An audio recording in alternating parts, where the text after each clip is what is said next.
Hi everyone, we can start now. Welcome, good morning, good afternoon, good evening, depends on which part of the world you are. I'm Valentina, I'm the YESS officer, and with me today I have Faten and Claudia. They are YESS members. Claudia is part of Go as well, and Sonia, she is from GAWTEC, and our speaker today will be Rebecca. Before introducing Rebecca, I will talk a little bit about the code of conduct that maybe some of you already know if you have attended the last webinars. Please be polite and respectful to the speaker and to all the participants today. You can write your questions in the chat box. We will answer it during the Q&A session after the presentation of Rebecca. And all the content, the presentation, the chat box, everything is recorded. So we will share the video after in our YouTube channel and in the YESS website. I already pasted the link in the chat box, but just in case, I will do it again. Now I will give you the floor to Sonia. Welcome everyone. I'd like to introduce our speaker today. It is Mrs. Rebecca Chewitt-Lucas from Barbados. She is a research officer at the Caribbean Institute for Meteorology and Hydrology, and also part of the team for Air Quality and Forecasting Center, and one of the trainers of the meteorological technician courses. Her interest lies mainly in ambient air quality, with a specific interest in Saharan dust with respect to in situ and remote sensing of aerosols. Also, she is supporting education and was involved in the instructional design of online courses for the National Meteorological and Hydrological Services. She has also a keen interest in rainfall patterns across the Eastern Caribbean regions. And she has also been working with various institutions such as the Max Planck Institute for Chemistry, and was maintaining various aerosols and greenhouse gas equipment. She also assisted Barbados Environmental Protection Department with ambient air quality monitoring equipment to monitor greenhouse gases and particulate matter. She was the liaison officer for the EURECA outreach program, which she will talk about today. The EURECA project is in collaboration with Professor Björn Stevens. He's a director of the Max Planck Institute for Meteorology, where he leads the Atmosphere in the Earth System department, and is also a professor at the University of Hanover. He was one of the lead scientists on the international field study of EURECA in the Caribbean. And yes, now we will hear about the project. And Rebecca, thank you that you're here today, and the floor is yours. Thank you very much, Sandra. Good day, good evening to all. Just give me a minute. Let me share my screen with you.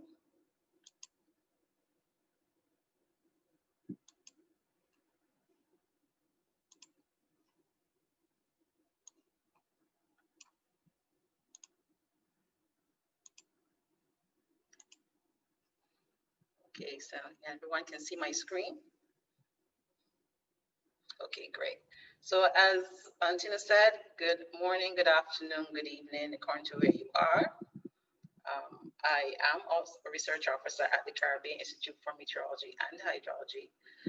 And we have worked with the EURECA field campaign that was started in 20th of January till the 20th of February 2020. My colleague, Professor Björn Stevens, he would have been here to assist, but he had some pressing meetings. But I will take you through a general overview, because there's a lot of stuff being done for the EURECA field campaign. So I'll take you through a general overview of what it was about and give you some information relevant to data. So the campaign was an international initiative supported by the World Climate Research Program programs for Grand Science Challenge on clouds, circulation, and climate sensitivity. The question you obviously ask is, what is EURECA 4A? So is the eluding the role of cloud circulation and coupling in climate. So you can see where the bold letters are is what the name is made up of. So our main objective was to have an advanced understanding of the interplay between clouds, convection, and circulation, and the role they play in climate change. So based on that general objective, we had specific questions to ask as well. How resilient or sensitive are the shallow cumulus clouds? And cumulus clouds are usually considered to be warm clouds. Amongst the variation in the strength of convective mixing, surface turbulence, and large-scale circulation. How do the radiative effects of water vapor and clouds influence shallow circulation and convection? And what extent does mesoscale patterns of convective organization condition the response of clouds to precipitations? And what are the implications of all the above for how clouds respond to warming? So in a sense, the main focus, as I said, is to see how these clouds, especially these cumulus clouds, small, shallow clouds, impact climate change.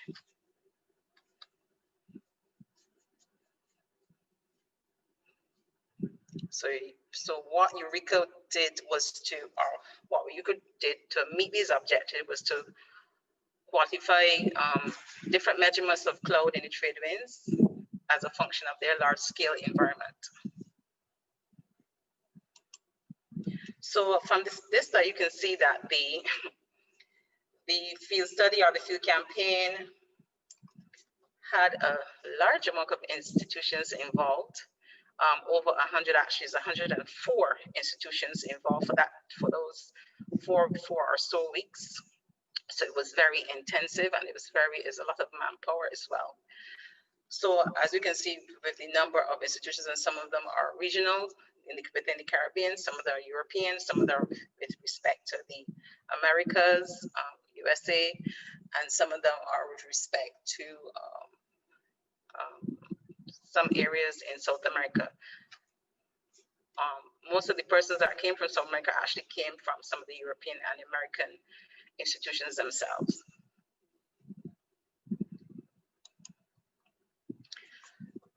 So what brought about this EURECA 4A campaign? So from BOMEX, which was originally a field study done in the 1970s in the region. If you look at the chart, you see where Barbados is. So it was some research ships that looked at basically the same objectives that EURECA, the main objective that EURECA was looking at, quantifying the different measures of cloud in the trade winds as a function of their large-scale environment. How could they do this?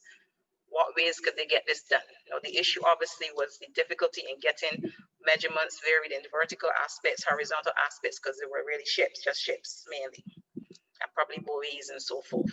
So based on this and other research studies that came up before EURECA tried to probably, I can say, look at these objectives based on a new methodology we have available to us in this present day. So using new methodology that is available to measuring the quantities or measuring the multifaceted clouds that we want to look at. We could use that as well as experimentation over the past decade with the Barbados Cloud Observatory to answer the major objective that was asked by BOMEX in the 1970s. So the beautiful thing about EURECA is that this time we were able to do a lot more than BOMEX in the 1970s, and with more, obviously more instrumentation and more manpower.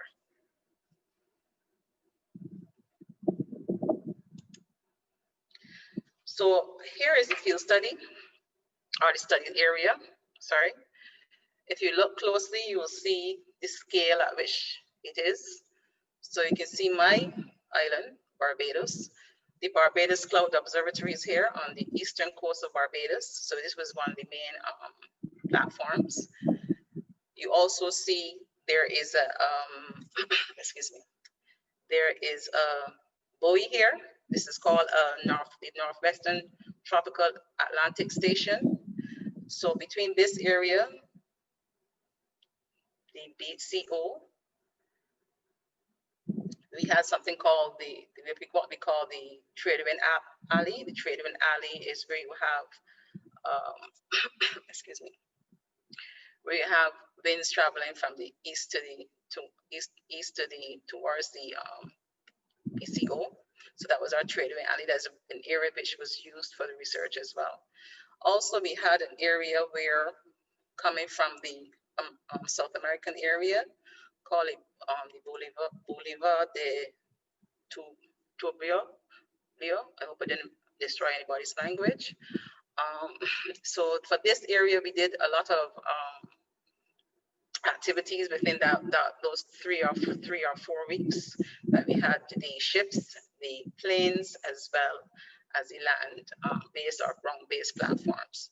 So you will see Site A, where you had studies for cloud circulation and interrelationship between mesoscale patterns and cloud physics.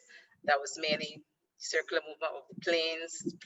Where you see the blue is the movement of the planes.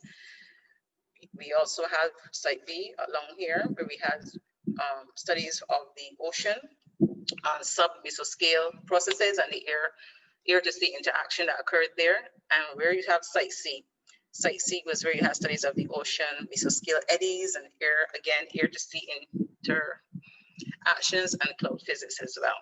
So there's a lot of activity going on within the area, within the study area. So you can see where the study area is at the bottom and the right corner. A lot of activity. This here is a, this will come considered to be a southeastern northwest meander. Where the studies, some of the study occurred.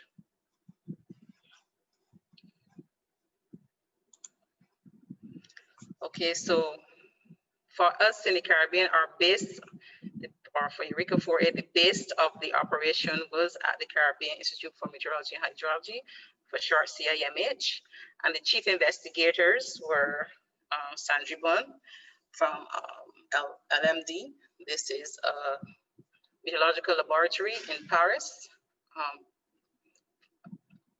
Bjorn Stevens from the Max Planck Institute for Meteorology in Germany, and David Farrell from CIMH, who was the chief investigators. They had the first conversation probably a couple of years ago about getting this type of field campaign on the ground. Some of the lead scientists for the areas that I identified before are land-based as well as sea-based activities and aircraft activity were seen as OAs, EURECA 4A OA, which is ocean atmospheric. You had wind experimental wind activity. Atomic was the American-based research group. So all of these different institutions and groups came together to answer the main question, which was the first objective that you saw.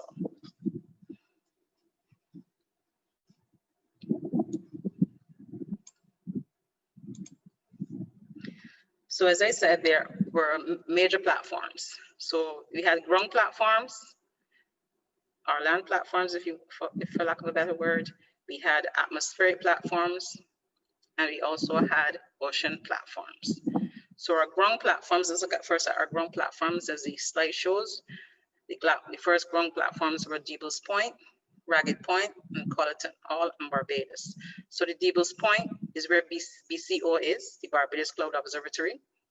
And this was a major, or the main land-based platform.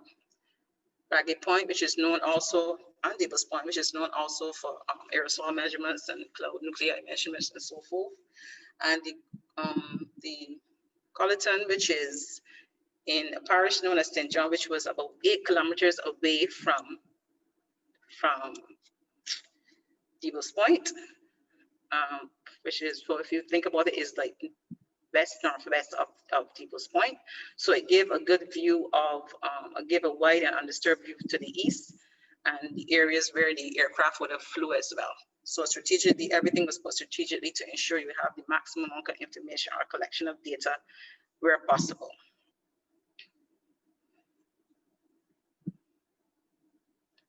So that ground station at Colleton was the Polaroid radar, weather radar.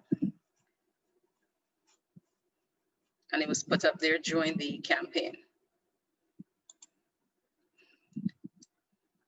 Okay, so as I said before, we had sea or ocean platforms, but we also had air platforms. So let's look at the air platform, starting from the, starting from the top right-hand corner. We had a German high altitude plane known as the Halo, which is operated by DLR. And it flew about 13 missions in the period, and it totaled about 130 flight hours. So it was a lot of work being done there. We have the next plane, if you're coming from the first plane to the second plane, the French ATR -42 aircraft, which was operated by Starfire. This plane did a lot of missions as well within a couple of days, about 11, probably 19 missions. And each mission was about 5 hours. This is the plane that I got to spend some time on as well. Then we also had the NOAAWP-3D Orion, which is a P3 plane. It also flew about 15 missions for 95 flight hours. It is also one of the hurricane hunters that is used during our hurricane season. And we also have the EURECA 4A UK projects plane, which is the twin Otter, or TO for short. And that did about 90 hours of flight. And they also facilitated ground measurements close to the surface, as well as certain altitudes in the atmosphere. So those are the planes. Those were the aircraft, or the air or atmospheric platforms. We had the oceanic platforms, and starting from the top on the right, we can see that the German research vessels, the Meteor, was one of the vessels that spent most of the time in the trade wind alley. If you remember when I showed you the study area, it followed there. It spent about roughly the month in that trade wind alley, which is east of Barbados, and the vessel used a variety of instrumentation to look at the atmosphere and ocean beneath it. The next ship was the NOAA Ronald Brown, and this ship also spent some time in the trade wind alley. So if you remember the study site, you know the trade wind alley was in the northern region of the study area. And it also had the goal of doing measurements and so forth with respect to atmospheric and oceanic conditions. And the last ship, which is the research vessel Atalante, which is French operated, and this spent the time along the meander that I showed you earlier on the study site.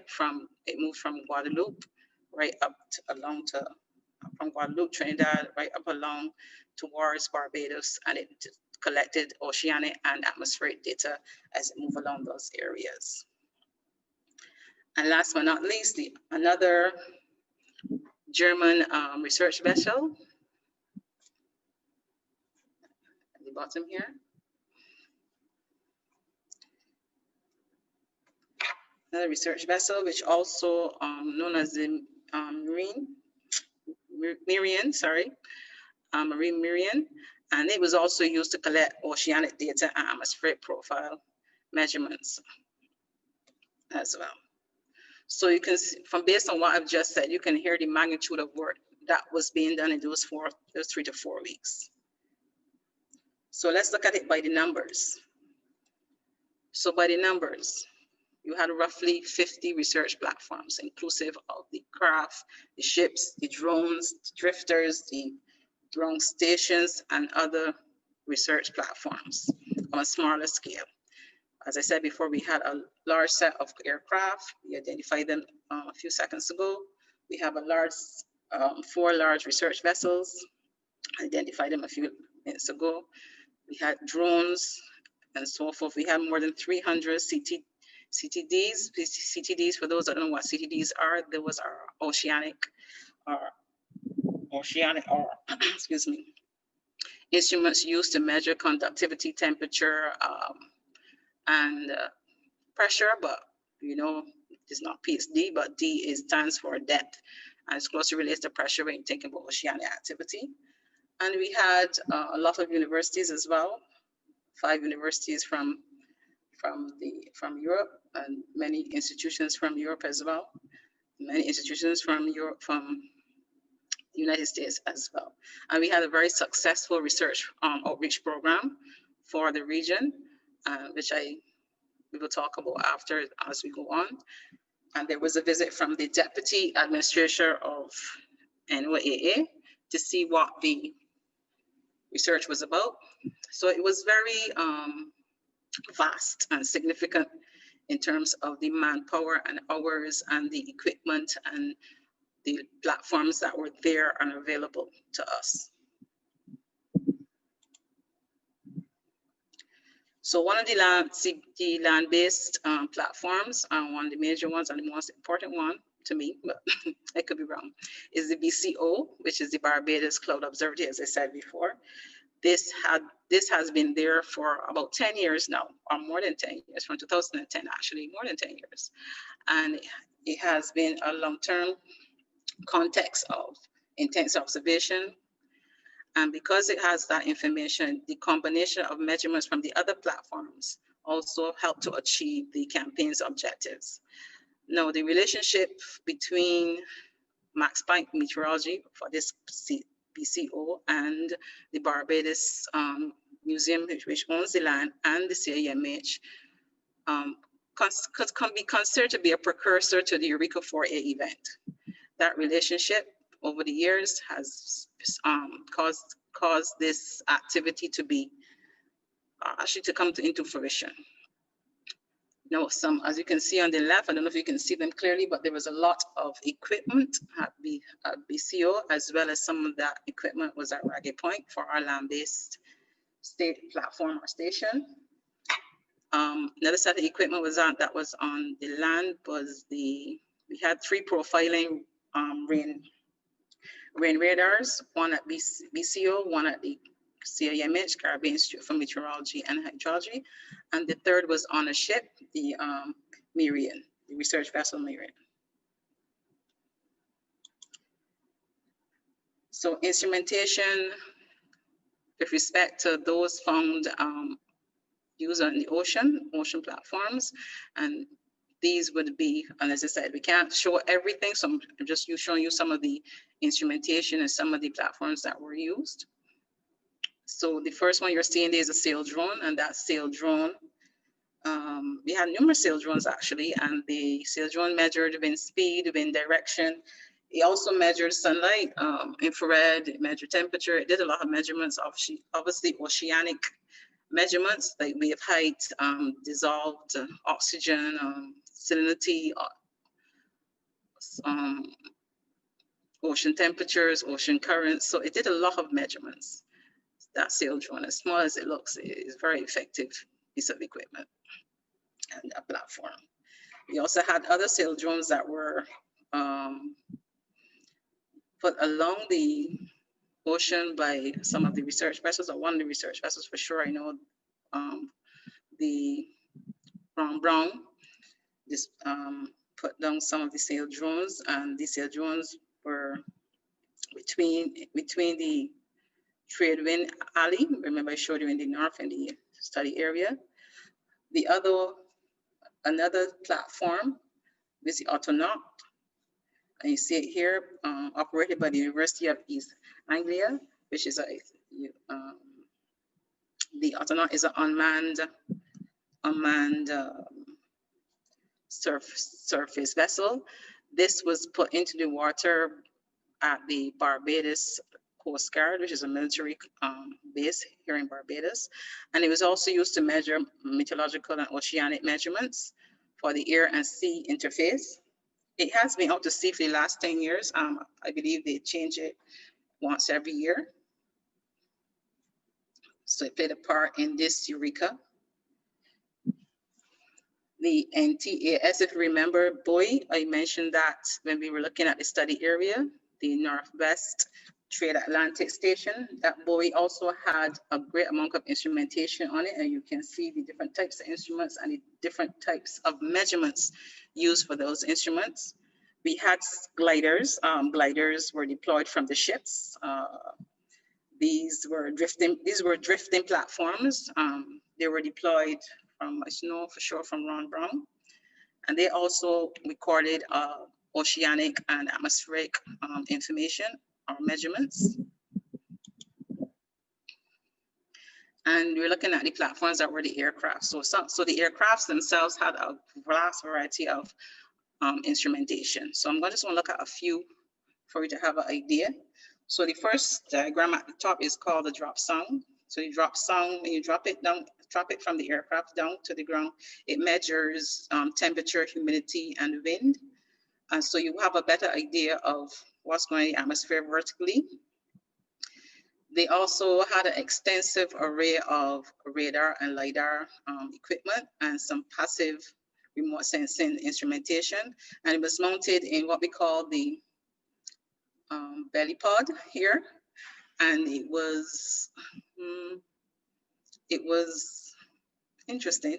And they had some other equipment that was very significant and important to the objective that the EURECA 4A wanted to meet. You can see a beautiful picture here from the same Halo aircraft, showing some of the clouds, some of the same cumulus clouds as well. Another plane that was significant was the French ATR 42, and they flew in the lower troposphere, probably going as high as 8 kilometers. The instruments they had was very significant. The Rasta Radar, which is a type of cloud radar. They had 4 antennas, so they had 3 on the top of the plane and 1, I think, at the bottom. And it was able to help characterize the cloud microphysics and the cloud dynamics. So you were able to see it in 3D. So if you look, you can see some of the imagery that was some of the images that were portrayed out from that radar. And you can also see there was some dust there. So it made me very happy when it was on that flight.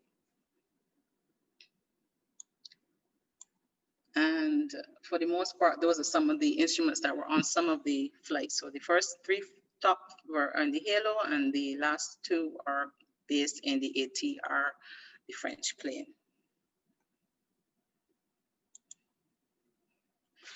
Okay, so more instrumentation, but as I said, we identified some of the major ones that I think were significant, but there's so much more that is also significant that we don't have time to go through. So as I said, I'll just highlight some of the major ones. The Cloud Kite, which was on the research vessel, the Ms Merian.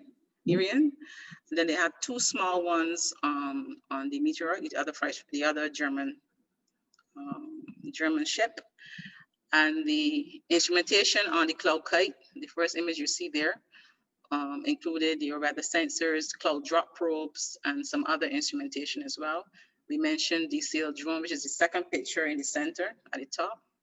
And the 2 pictures that you see on the right, one on the bottom, those are obviously drones, air drones, aerial vehicles.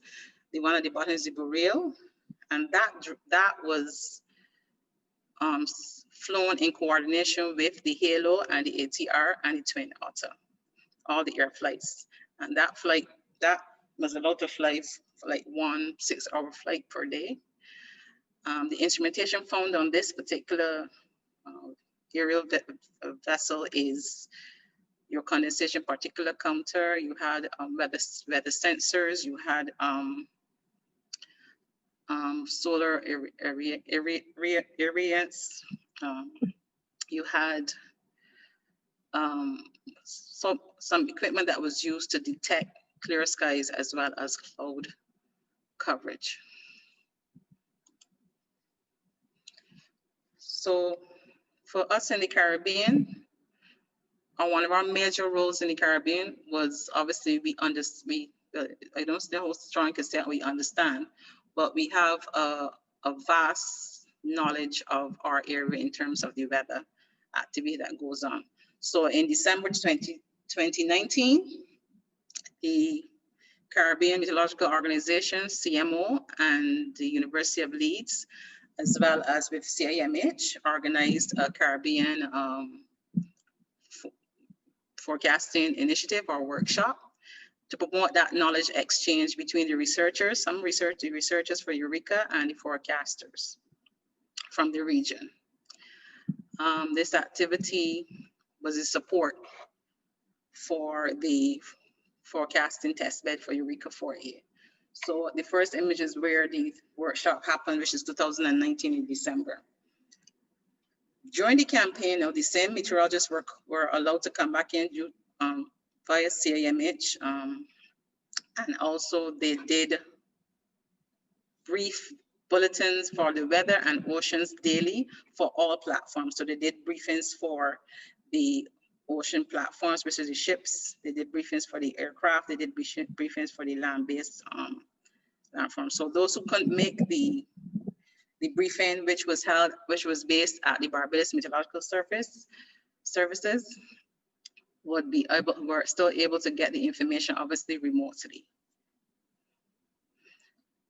This I believe was one of the major collaborative efforts between the region and the visiting scientists from Europe and Americas and other areas. And for the most part, the scientists expressed their appreciation for what the forecasters contributed to their investigations. Because again, these forecasters would have a better understanding of the region in terms of the atmospheric conditions and in a sense, some of the oceanic conditions.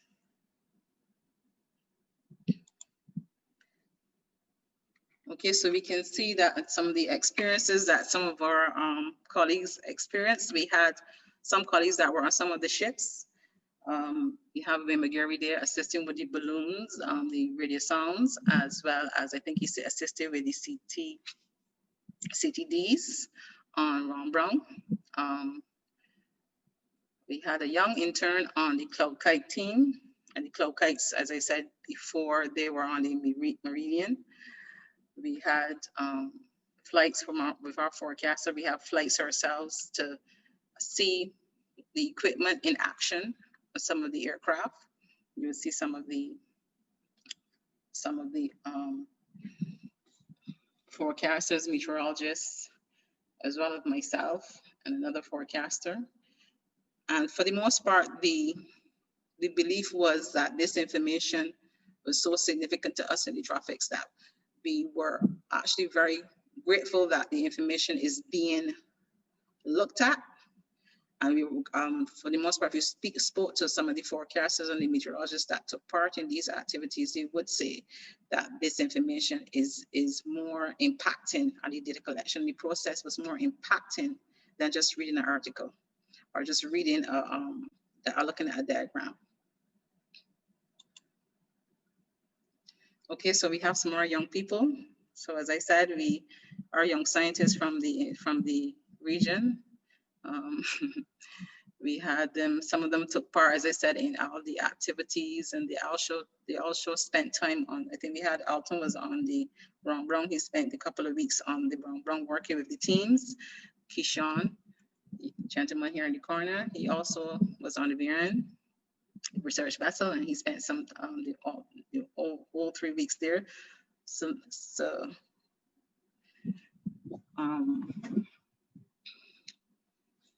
this young lady here would have been one of the persons assisting with the planning of the forecasters in terms of the briefings. And here we have some of our our interns and some of the young scientists from the EURECA program working together to get some of their outreach activities out. So it was a great collaborative effort by all to get this program running.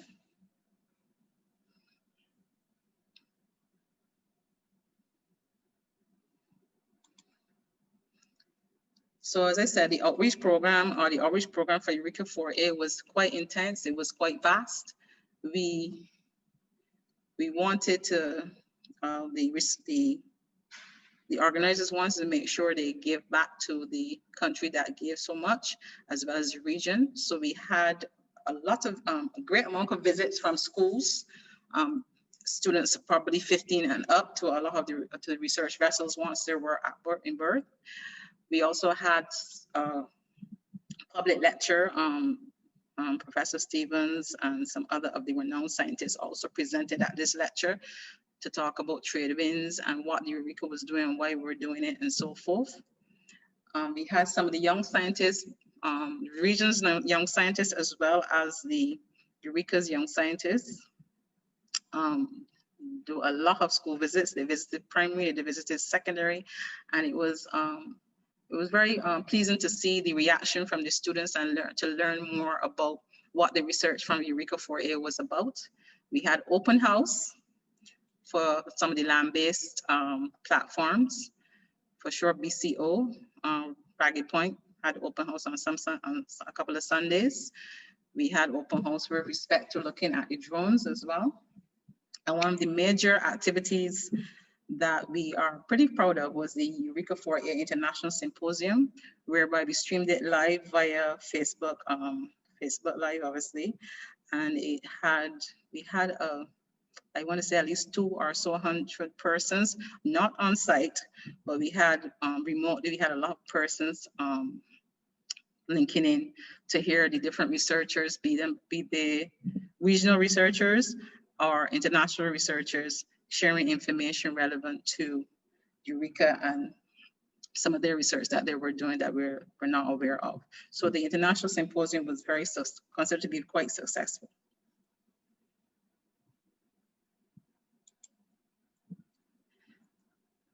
We had weekly seminars, so as I said, it was very intense. We had weekly seminars, and with the weekly seminars, we mainly had young scientists, regional young scientists, as well as young scientists that came with the EURECA or with the institutions in EURECA, sharing their research on a weekly basis on Friday evenings for an hour and a half. We had these activities. We also made it available remotely, so we had a good probably 50 plus, 70 plus persons logging on to listen to these different young researchers. And the discussion after, with the mix and mingle after most of these seminars was very in-depth and significant. And I think most of the researchers, when I spoke to them, the young researchers, when I spoke to them, learned a lot from each other. And another important point to note is the Polaroid station in Collington. I mentioned before, the land station, or the land platform. And this particular platform, it was manned by DLR and CIMH staff during the campaign, but it was decided that after the campaign to leave it for a few months. And in leaving it there for a few months, we had some eventful data that was collected. So it was manned actually by CIMH staff, mainly some interns, 2 officers, myself as well, where I tried to help man it as well. And the data collected during that time was very significant, actually. We had some great thunderstorms, so we collected some great imagery. So these are examples of some of the data collected. Again, some of the data hasn't been fully published. It's actually has been submitted.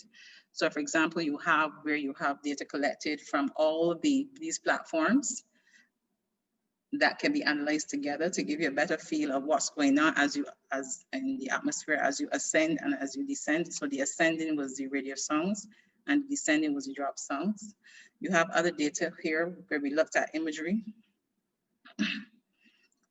We look at this particular fish pattern, we call this a fish pattern, and we could be able to pull data based on all the other platforms that are available to integrate this information and to analyze what's going on at the same time with, like, for example, the your relative humidity and the what's going on with respect to the clouds at the time. And this information was put together or given together to give you that type of, you know, that 3D feel of all of what's going on in the atmosphere.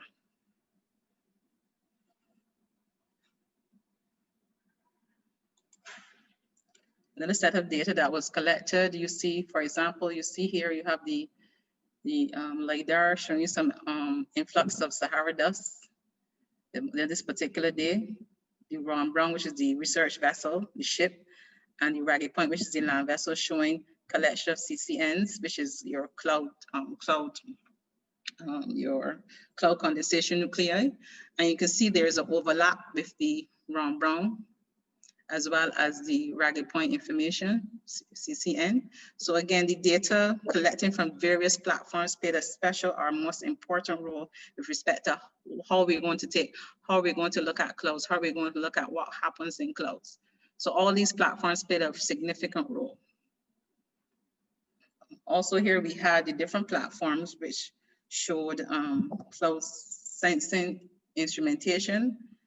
So you had platforms from the Halo, which is your aircraft. You had the Twin Otter, which is another aircraft. Your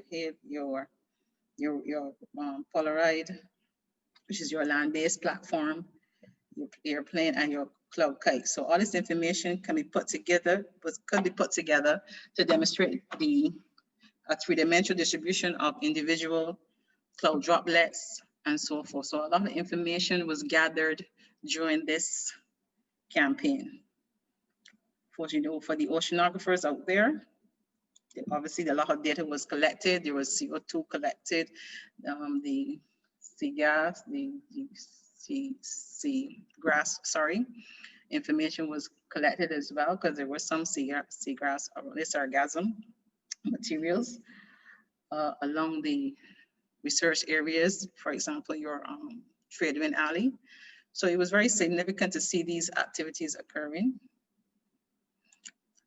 The data will also be used for modeling.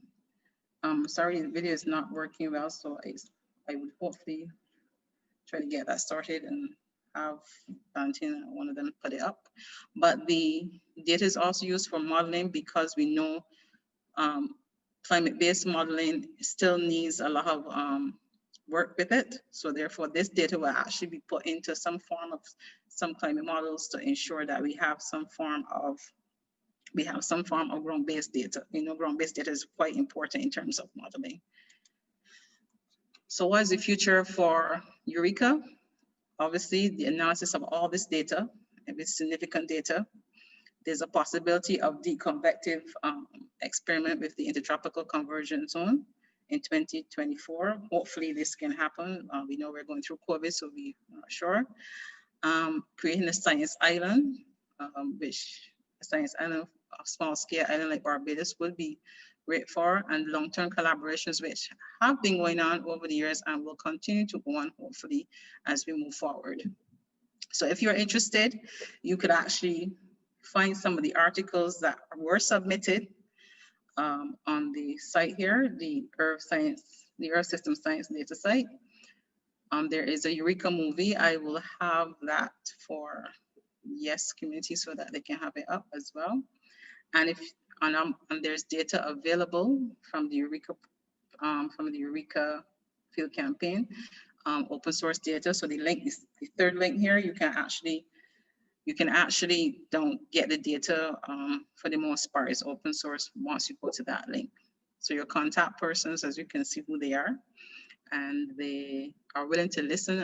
There's room and there's opportunity for collaboration with all scientists relevant to what was collected. There's a lot of data collected. So if you have time, you check the site and see what kind of data was collected. There's a possibility of another field study. So, you know, if you can collaborate with other scientists, you do that. And actually we celebrated our 1-year anniversary last night. We had an online party, I couldn't make it.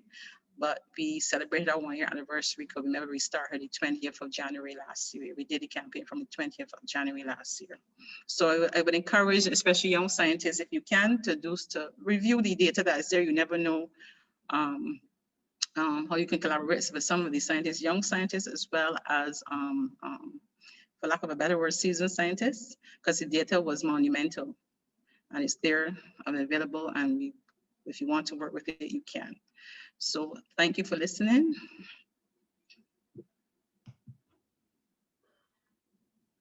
Thank you, Rebecca, for your presentation. We'd like to start the discussion now. So if you have any questions, please write them in the chat box and Rebecca can answer them.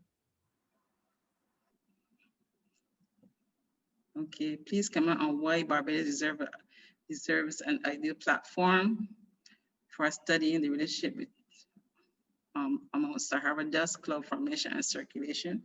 Well, Barbados is the most eastern, actually we are completely outside of the Caribbean chain, and we are the most eastern. We have, as I said, we have had a station that has been recording the dust particles, the aerosol information for the last more than 50 years, I believe. So therefore, the data is the for lack of a better word, the infrastructure was there from before.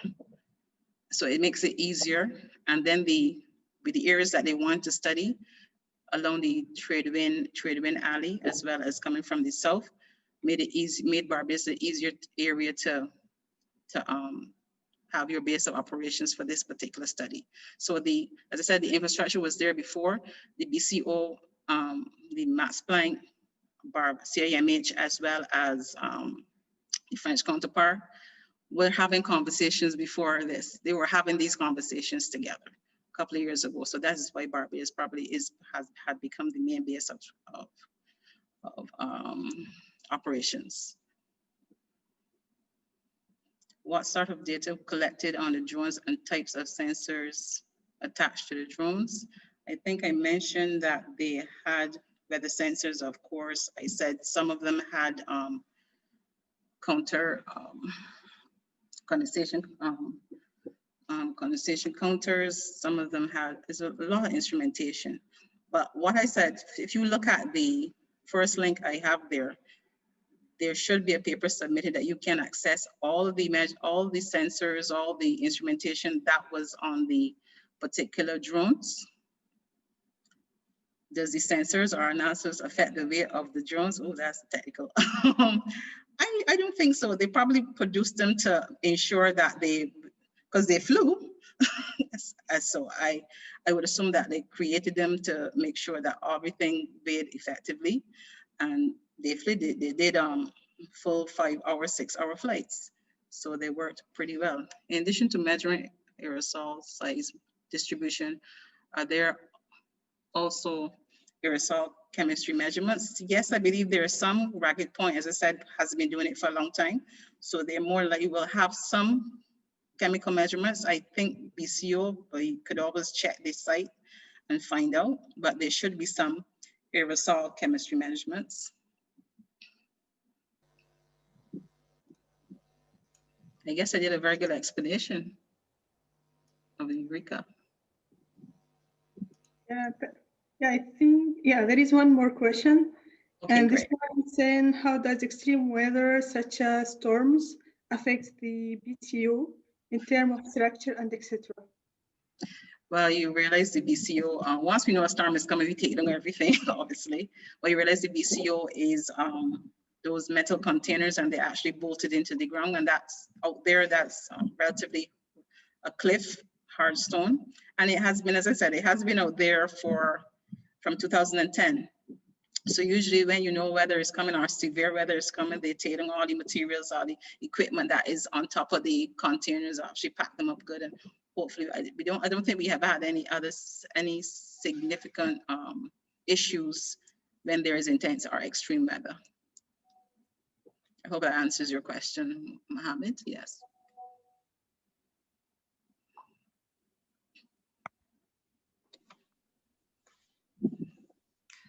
So thank you, Rebecca, again. I think there are no more questions. Otherwise, they can write an email to you and contact. Yeah, because I forgot to put my email. So let me put it inside of the chat. Yeah. The gentleman that asked about the agro, if he wants to get back to me. Yeah. Because we have 2 agro meteorologists on staff. So if I can't answer, I know somebody who can. Okay. Now we like to close the webinar. Thank you again, and have a nice week, everyone. You too as well. Bye.